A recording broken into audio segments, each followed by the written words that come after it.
Un saludo para todos. Quiero invitarles a leer la primera carta a los Corintios en el capítulo 12, a partir del versículo 1 al versículo 6, donde vamos a seguir reflexionando acerca del Espíritu Santo y en esta tarde hablar un poco de los dones del Espíritu Santo. Dice así: queridos hermanos, quiero que sepan acerca de las capacidades que da el Espíritu Santo. Cuando ustedes aún no habían creído en Cristo, cometían el error de adorar ídolos que ni siquiera pueden hablar. Solo quienes son guiados por el Espíritu Santo reconocen que Jesús es el Señor. Por eso quiero que entiendan que ninguna persona puede maldecir a Jesús si es guiada por el Espíritu Santo. Los que pertenecen a la iglesia pueden tener distintas capacidades, pero todas ellas las da el mismo Espíritu. Se puede servir al Señor de distintas maneras, pero todos sirven al mismo Señor. Se pueden realizar distintas actividades, pero el mismo Dios quien da a cada uno la habilidad de hacerlas. Pues popularmente conocemos este pasaje como los dones del Espíritu Santo. Cuando hablamos de dones, la interpretación que le damos o que recibimos de la palabra don es regalo. Un don es un regalo. Un don también es una cualidad o una característica o una capacidad. En cuanto a los dones del Espíritu Santo, la Biblia nos habla de 9 dones que estaremos hablando posteriormente de ellos. Esos dones o capacidades, como te decía ahora, son dados expresamente por el Espíritu Santo. Ahora, aquí hay que comprender que esos dones son dados para aquellas personas que un día aceptamos a Jesús como Señor y Salvador, que renunciamos a esquemas religiosos, que renunciamos a creencias, a tradiciones que estaban fuera de la interpretación bíblica. Y por eso cuando el apóstol Pablo escribe esta primera carta a los Corintios, que es una carta tratándoles de dar una explicación, porque este grupo de los Corintios malinterpretaban la forma como el Espíritu Santo trabajaba a través de la gente y abusaron en el empleo de esos dones espirituales, considerándolos aparentemente como un fin en sí mismos. Particularmente interpretaron torcidamente el uso apropiado, ¿sí?, de los dones, como hablar en lenguas, ¿sí? Y eso generó confusión. Entonces, vamos a mirar un poco este pasaje para tratar de comprender la palabra de Dios en cuanto a los dones. Son 6 versículos y vamos a ir tratando de desglosar versículo a versículo, ¿sí? La versión que acabo de leer es una traducción del lenguaje actual. En la traducción de la Reina Valera, digamos que está expresada en otros términos, y quisiera leerla también en esa versión para que hagamos un poco la diferenciación. Dice, versículo 1: no quiero, hermanos, que ignoréis acerca de los dones espirituales. Sabéis que cuando erais gentiles se os extraviaba llevándoos como se os llevaba a los ídolos mudos. Por tanto os hago saber que nadie que hable por el Espíritu de Dios llama anatema a Jesús, y nadie puede llamar a Jesús Señor sino por el Espíritu Santo. Ahora bien, hay diversidad de dones, pero el Espíritu es el mismo, y hay diversidad de ministerios, pero el Señor es el mismo, y hay diversidad de operaciones, pero Dios, que hace todas las cosas en todos, es el mismo. Entonces, inicialmente hay un tema que el apóstol Pablo trata aquí, ¿sí? Y es que no debemos ignorar los dones espirituales. Los dones espirituales son el regalo que el Espíritu Santo de Dios le da a la iglesia. Ahora, ¿quién es la iglesia? La Biblia enseña que la iglesia no es un edificio. La Biblia enseña que la iglesia no es una estructura de 4 paredes, sino que la iglesia somos las personas. ¿Cuáles personas? Las personas que, como he dicho, aceptamos a Jesucristo como Señor y Salvador, que nos sometemos a la palabra de Dios, a lo que Él da en la palabra de Dios, obedecemos esa palabra, ¿sí? Obviamente haciendo una buena y una sana interpretación. Entonces la iglesia no está sujeta a un lugar. Ese lugar donde antes de esta cuarentena y esta situación nos hemos reunido, pues ese es el lugar de congregación. Y digámoslo, por lenguaje le llamamos iglesia, pero realmente la iglesia es cada persona. Cuando Jesús venga o seamos raptados, viene es por la iglesia. Es decir, Él no va a levantar un edificio, Él no se va a llevar una estructura, Él se va a llevar son personas, y esas personas seremos transformadas al ir subiendo al reino de los cielos. Otro día hablaremos de eso un poco, ¿sí? Entonces no hay que ignorar los dones espirituales, pero esos dones que son regalos, el Espíritu Santo no se los va a dar a cualquiera, tiene que ser parte de la iglesia. Ahora, ese ser parte de la iglesia, ¿sí? No quiere decir que seamos perfectos, todo lo contrario. Los que somos parte de la iglesia, los que somos la iglesia, ¿sí? Que nos entregamos a Jesús un día, somos personas que estamos en un proceso de transformación, estamos en un proceso de santificación día tras día, ¿sí? Y vamos creciendo espiritualmente, y dice la Biblia hasta que lleguemos a la estatura y a la plenitud de Cristo, es decir, hasta que lleguemos a un nivel superior, a un punto, digamos, donde nuestra vida haya dado muchos cambios, pero eso es un proceso que se va dando con el paso del tiempo, y mientras que estemos en la tierra, pues nunca lograremos la perfección. Pero habrá un día donde conoceremos lo perfecto y conoceremos al perfecto, que es Cristo. Y entonces ya allí estaremos en otro estado, en otro nivel. Pero esta tierra es la preparación para ese lugar que nos está esperando, ¿sí? Ahora dice en el versículo 2, sabéis que cuando erais gentiles, gentiles es considerado un pueblo que no acepta al Dios de la Biblia, un pueblo que no vive conforme a los mandatos de ese Dios bíblico, de ese Dios del Antiguo Testamento, ese Dios del Nuevo Testamento y ese Dios de hoy en día. La Biblia dice que Dios es el mismo de ayer, de hoy y de todos los siglos, por los siglos, ¿sí?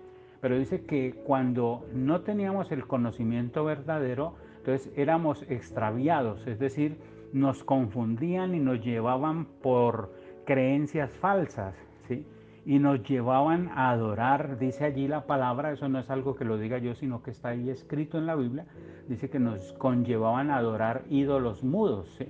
Que es, digamos, la situación de postrarse ante una imagen, postrarse ante una estatua, ¿sí?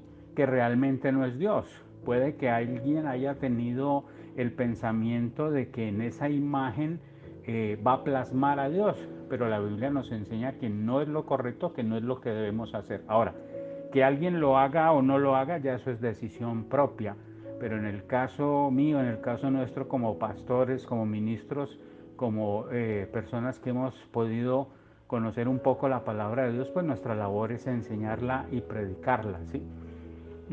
Uno le puede hablar a una foto, ¿sí? De pronto yo puedo ver la foto de mis abuelos, mis padres, mis hijos, y hablarle a la foto, pero lastimosamente la foto nunca me va a contestar. Es invisible y Dios nos ha dejado su palabra, y por medio de su palabra Él nos habla y por medio de esa palabra nos contesta, y cuando entramos en comunión con Él podemos escucharlo a tal punto que alcanzamos a percibir y a entender su voz y su voluntad, ¿sí? Entonces dice que antes éramos así, le escribe a ese grupo de creyentes y se hace también práctico en nuestra vida, ¿sí? Dice, por lo tanto os hago saber que nadie que hable por el Espíritu de Dios llama anatema a Jesús. Anatema es maldito. Es decir, nadie que tenga el Espíritu Santo, ¿sí?, va a decir cosas maldicientes, maldichas. Maldecir no solamente es expresar la palabra maldito, sino que maldecir, como lo dice la misma palabra, es decir mal las cosas. Y bendecir es decir bien las cosas, ¿sí? Entonces uno maldice con las palabras cuando no sabe hablar o expresarse, y bendice cuando da buenas expresiones. Entonces hay personas que diariamente están maldiciendo porque están dando malas expresiones, y eso se está generando ese estado de maldición. Pero nadie que tenga el Espíritu Santo va a hablar cosas erróneas en contra de Jesús, cosas maldicientes o hirientes. Todo el que tiene el Espíritu de Dios verá siempre con respeto a Jesús como el Hijo de Dios y como el Salvador. Pero también dice, y nadie puede llamar al Señor Jesús, no lo puede llamar Jesús ni Señor, si no es por el Espíritu Santo. Es decir, el Espíritu Santo hace una labor impresionante en la vida del creyente, ¿sí? Es una labor que Él va haciendo día tras día, que aunque, como hemos dicho, no lo vemos físicamente, pero sí está obrando, Él está obrando en nosotros, y por eso nosotros va creciendo la fe, el conocimiento de Dios, el acercamiento a la persona de Jesucristo, porque es por medio de esa fe que nos vamos relacionando con Él, ¿sí? Dice el versículo 4, ahora bien, hay diversidad de dones, pero el Espíritu Santo es el mismo, ¿sí? Es decir, los dones son unas cualidades, unas capacidades que recibimos los creyentes. Esas capacidades son dadas conforme a su voluntad, conforme a como Él lo quiere hacer, ¿sí? Hay una variedad de dones, y según el deseo del Espíritu y según el objetivo del Espíritu con cada uno de nosotros, pues nos será dado ese don o esa capacidad, ¿sí? También hay capacidad y diversidad de ministerios, dice el versículo 5, pero el Señor es el mismo, ¿sí? Es decir, así mismo como se reparten los dones, como Dios reparte los dones por medio del Espíritu, recibimos ministerios.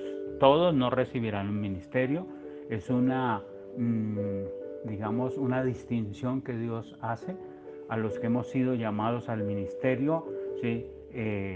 Es algo especial, ¿sí? Es algo que Él nos regala, llamarnos al ministerio, al servicio, a dedicarnos al pastorado, a dedicarnos a un área de trabajo dentro de la vida ministerial, ¿sí? Dice el versículo 6, y hay diversidad de operaciones, pero Dios, que hace todas las cosas en todos, es el mismo, ¿sí?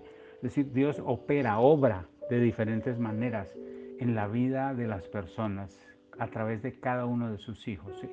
Entonces, recogiendo, digamos, esos 6 versículos, tenemos que llegar a un punto para comprender que para yo tener un don del Espíritu, para yo recibir un llamado del Espíritu, tengo que ser parte del pueblo de Dios, ¿sí? Y eso me tiene que conllevar a algo que Jesús dijo en Juan capítulo 3, cuando habló con un hombre llamado Nicodemo, y es el nuevo nacimiento, ¿sí? Es decir, para ser parte de la iglesia, tú tienes que nacer de nuevo. Ese es un evento espiritual, ¿sí? Dentro de la iglesia cristiana evangélica protestante, ¿sí? Uno no se hace parte de la iglesia por el bautizo en agua. Uno se hace parte de la iglesia, uno viene a ser iglesia cuando uno se entrega totalmente a Jesús, ¿sí? Y lo reconoce como Señor y Salvador, ¿sí? Y lo acepta y empieza a vivir de acuerdo a esos parámetros, de acuerdo a la palabra de Dios. Entonces, ya cuando pasa esa situación, esa entrega, ¿sí? Dice ahí en Juan capítulo 3, ¿sí? Que el nacer de nuevo, ¿sí? Es tener un nuevo comienzo, es hacer una vida totalmente diferente, es una vida que ha cambiado en su manera de pensar, en su manera de sentir y en su manera de actuar, ¿sí? Es decir, no es por el rito o el sacramento del bautismo, no, es por tener un encuentro personal con Cristo. Y por eso casi siempre lo estoy diciendo, leamos la Biblia. Si tú lees la Biblia, vas a conocer la verdad, vas a conocer lo que Jesús hizo, lo que Jesús dice, ¿sí? No lo que otro me dice. Si lo que yo te digo tú lo quieres comprobar, tienes que leer la Biblia, ¿sí? Porque yo te podría decir una cosa diferente a lo que está en la Biblia, ¿sí? Y conllevarte a creer algo que no es. Entonces, para poder recibir dones, ministerios, y para poder que Dios nos use, ¿sí? Y seamos parte de ese pueblo santo, tenemos que haber nacido de nuevo. Y allí vendrá el Espíritu Santo a derramar esos dones, esas capacidades, ¿sí? Y mañana posteriormente vamos a hablar de esas capacidades y en qué consiste cada una de esas capacidades, ¿sí?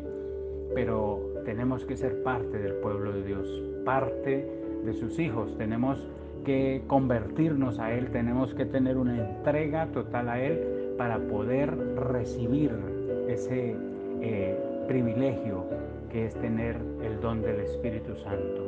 Esos dones, ¿sí?, que son capacidades específicas para ayudar y bendecir y ser parte de esa estructura que Jesús un día dejó plasmada en la tierra, que se llama la Iglesia de Cristo. De esta manera vamos a orar y a pedirle al Señor que nos ayude a ser parte de Él.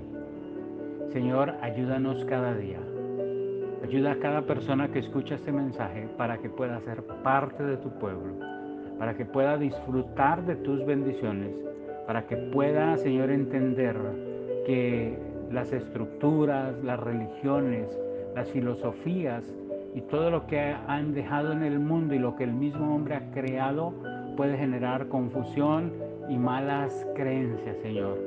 Que lo que debemos hacer es leer la Biblia, entender la Biblia para comprender tu mensaje y tu palabra y comprender así que debemos ser parte de ti, parte de un pueblo que ha sido consagrado, de un pueblo que ha sido entregado para que sea de gran bendición, Señor.